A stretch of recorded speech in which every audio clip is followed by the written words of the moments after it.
ఈరోజు పిన్నెల్లి రామకృష్ణారెడ్డి మీద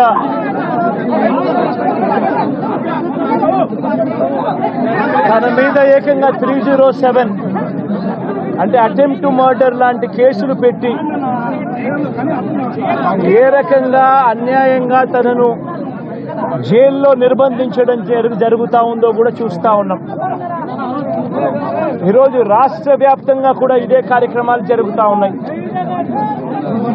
రాష్ట్ర వ్యాప్తంగా కూడా కేవలం తెలుగుదేశం పార్టీకి చంద్రబాబు నాయుడు గారికి ఓటు వేయలేదు అన్న ఒకే ఒక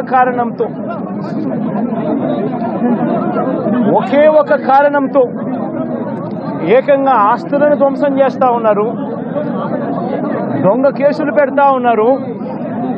వీళ్ళే కొడతారు, మళ్ళీ వీళ్ళే అటువైపున ఉన్న వారి మీద వాళ్ళు కొట్టారు అని చెప్పి కేసులు పెడతారు.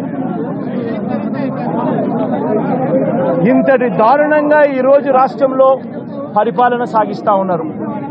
నేను అడుగుతా ఉన్నా, ఇదే గత 5 సంవత్సరాల కాలంలో వైఎస్ఆర్సీపీ పరిపాలనలో ఉండగా, వైఎస్ఆర్సీపీ ప్రభుత్వంలో ఉండగా అప్పుడు జగన్ ఏం చేశాడు?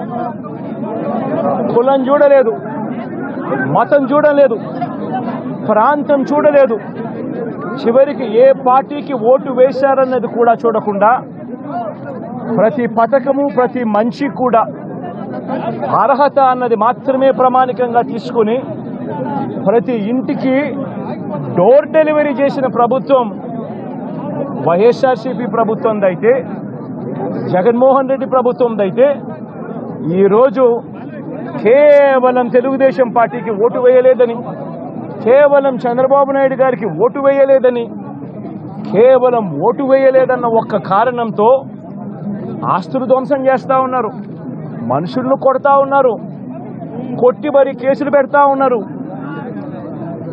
ఇంతటి అన్యాయంగా రాష్ట్రాన్ని రావణ కాష్టం చేస్తూ ఉన్నారు.